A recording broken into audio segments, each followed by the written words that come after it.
we have a short clip to watch. Mm-hmm. It's a couple minutes. Back to the AI talk, talking about Suno, and this is from a video by Outlawz. Shout out to Outlawz. He always does good work. Not to be confused with Trap Lore or anyone. Outlawz. The article is, or the video is, "Why is hip hop terrified of AI?" Here we go. Let me share.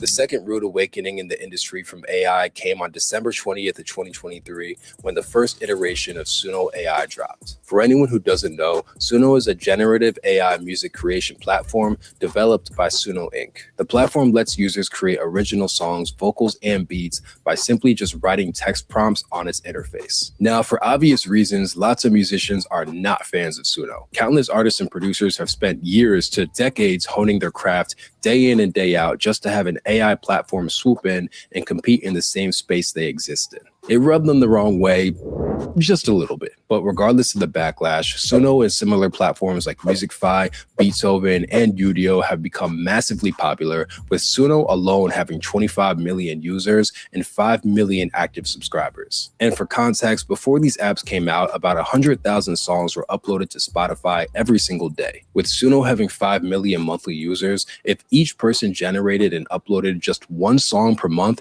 it would still outpace Spotify's current upload rate by almost double. And that's if one song per month is generated. If it was one song per day or 10 songs per day, which could be done within seconds with Suno, it'd be a bad day for artists. This, by no surprise, has infuriated everyone in the industry. The influx of AI slop makes it harder for real artists to be seen and heard, which directly makes it harder for these artists and the people around them to earn their livings. Apps like Suno directly play into creators having more competition and less income. And adding insult to injury, Suno's AI-generated songs are trained on current music that exists in the marketplace. Suno dissects music that's currently released without permission from the creators and then uses it to generate its own music based off of their ideas with no compensation to the original writers. There's an extremely blatant example of this with a producer named K-Fresh, where Suno not only stole his beat almost to the T, but also had his producer tag in the track that it generated.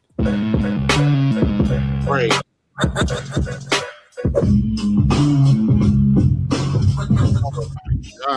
Slimy, extremely slimy. Extremely slimy was his words to describe it. Yeah, that's crazy. You hinted at that a little while ago. Artists, the people who put all this stuff in front of our face, it seems like they're always trying to find a way to screw over the people who make this stuff. I'm talking about the art, the hip hop, the music. What do you think about Suno stealing that dude's beat? I mean, first off, that's diabolical. That's diabolical.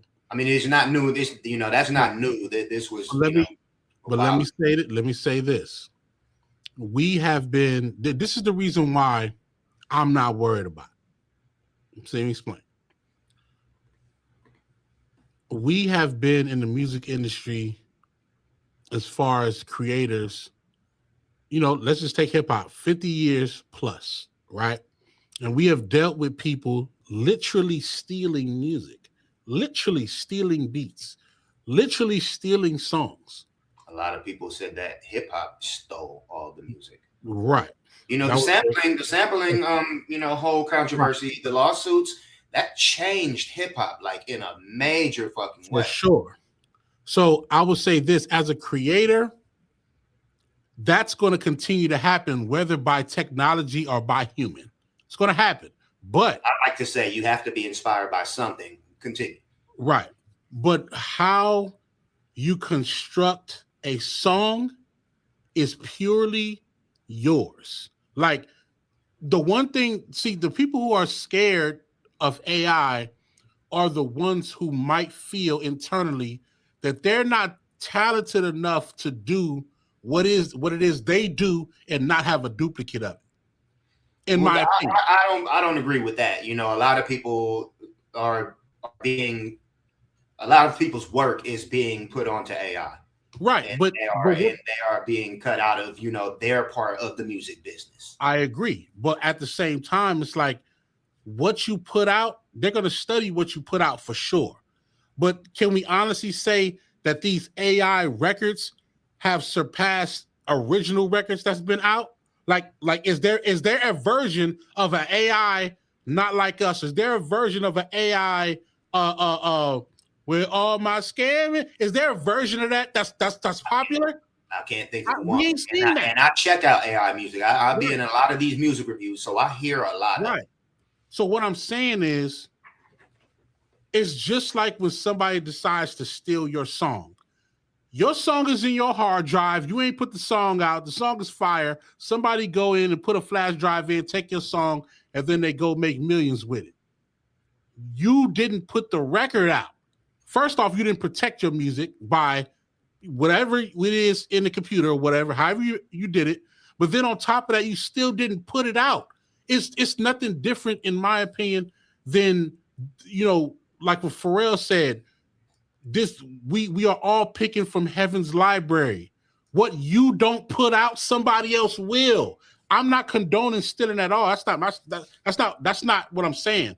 But what I'm saying is, but what I'm saying is, the artists who are the ultimately creative, you got to start putting your music out and start taking your music ultimately seriously, from a protection standpoint, from a campaign standpoint, from every level. It's going to make it should, I'm not saying it is, but it should make the artists who's serious about their shit be even more serious about being out there, doing more shows, doing more private settings, making sure that AI can't duplicate your run or your style. That's going to make, you be out the game.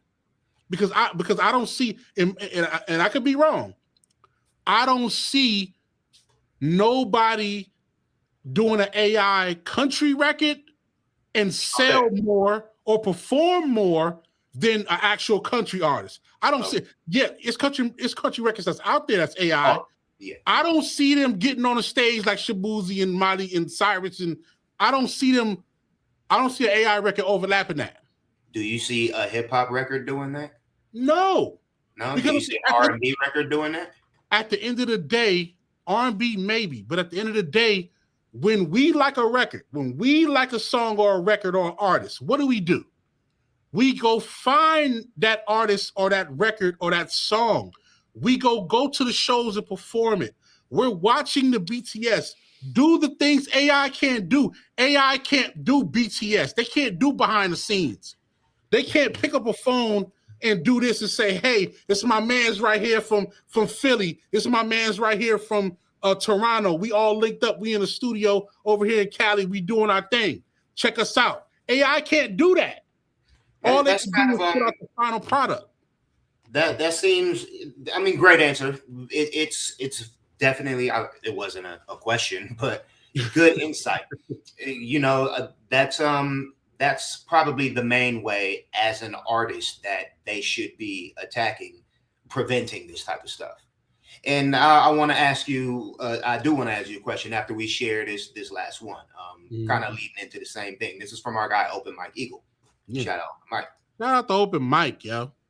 Here we go. Its expanded music investigation converts previously opaque training databases into a searchable public tool, giving artists, labels, and legal teams empirical evidence of which specific works have been ingested by AI systems. The tool is free to use and publicly accessible on the Atlantic's website. Shout out to the Atlantic for doing something for human beings. Not to cut you off, Mike, but the name of this article, the name of this video is 184 of my songs in one random dumb YouTube video were used to train AI. Just, for some reference. And this clip is just a bit longer than the last one. Right. 4 data sets at the center of the investigation. The watchdog identified 4 data sets circulating among AI developers. The largest is Leon Disco 12M, compiled by German AI nonprofit LAION, which contains approximately 12.6 million songs.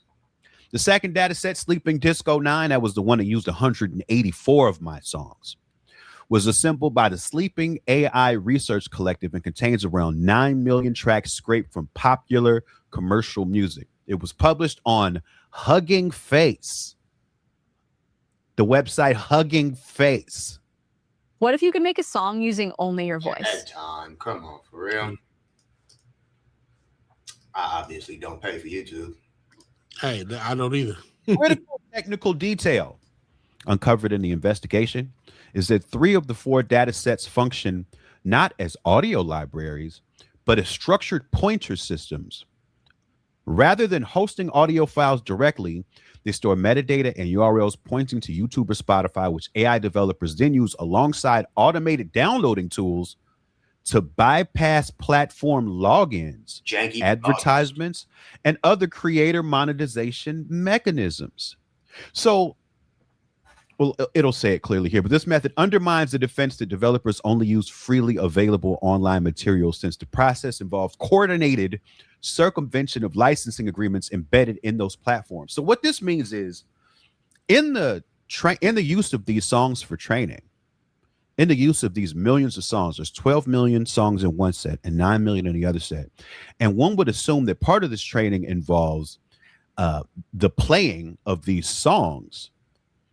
It circumvents even the playing of the songs in any sort of monetizable way. So the fractions of a penny that should be gotten legally, even for playing these songs, they are bypassing that. Bypassing logins, bypassing any advertisements that might have been connected to the playing of these files in order to use them to train the AI model. So they're not even, they're not using stuff that's free, and they are not paying to engage with this content in any way whatsoever. They just, but they're taking all the money. Yeah. They're raking in all the billions. Yeah. And you need to into find a that. way. Go ahead. Go ahead. No, I'm just saying we need to definitely find a way to be able to eat off that. We got to eat off every element. If you want to train something, y'all got to pay. You know what I'm So saying? that's kind of what I'm getting at. What are the ways that artists can prevent this stuff from happening, or at least make sure that they get paid when it does happen? Well, I mean, I don't have all the answers, but I think if you go, because there's a possibility to, and I've seen some artists do it. They take certain projects, or they take certain new projects that they put out, and they completely take it off DSPs, because the DSPs are usually the platforms that they pretty much getting into and getting the songs from. So that's one strategy. I don't know how efficient that might be, but let's say if you have your own website and you had your own direct to consumer, and maybe you are putting your music directly on your own website, or maybe it's a video file and it's actual music video and there is no audio file. Who knows? You know what I'm saying? Like there might be ways on the direct to consumer side that could probably help your song not be in that whole pool or audio pool with these DSPs. That's one way. We definitely need to have some people and some executives look into, for our sake, look into how we can get paid from these technical companies, using our AI. I mean, using our music for AI. You know what I mean? And I'd like to believe that is something that they're doing, because they're hopefully, you know what I'm saying? Like they're shit scared of it too, right. of what it can do and what it is doing. Right. And then also another way, which, it might be a longer way, but,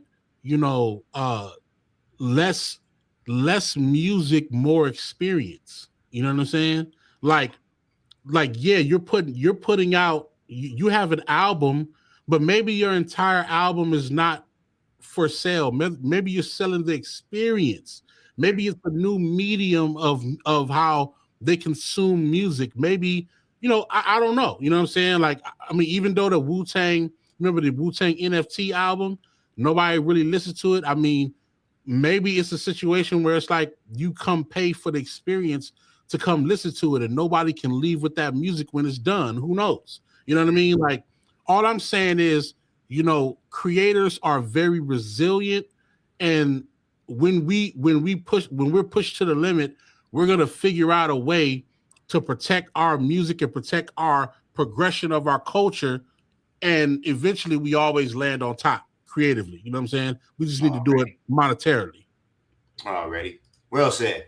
And shout out to you creators. You know, Yes. this AI thing, it is crazy. It's scary for sure. It's but like you're hinting at, I've never believed it to be the end of anything, because you know, creators are going to create, people are going to find a way to do what they do, and people are going to appreciate that. Yeah. And then, you know, also keep in mind, like, and I'll just say this quickly, the evolution of any industry can do two things. It can either destroy the entire economy of that industry, or it can innovate the people in that industry to do something unique to preserve it. What happened when they started having these machines making cars? All of the, you know, for some years, you know, a lot of the people who were working at General Motors and all these different car companies, they were losing jobs. And then they realized, like, hey, if I could be an engineer, a technical engineer, I can manage these machines and put out more product, but also I can be in charge of this department, that department, me and a team of engineers. There's ways to do this. There's ways to get it done. You know what I'm saying? Like, to where that also comes at the cost of, you know, major consolidation and everybody in the music business losing their jobs. This kind of, you know, we've been hinting at that. And like you said, I know you don't have all the answers. So shout out Justin. Huh? We're gonna figure it out. We definitely gonna figure it out. That's right. One thing we're not gonna do, we're not gonna stop the music. You can't stop the music. You gotta keep the music. Please don't stop the studio and turn off the music. You gotta keep the music. Shout out to Jay-Z. That's, you know, that's one thing that is not gonna fall apart. The music. Mm-hmm.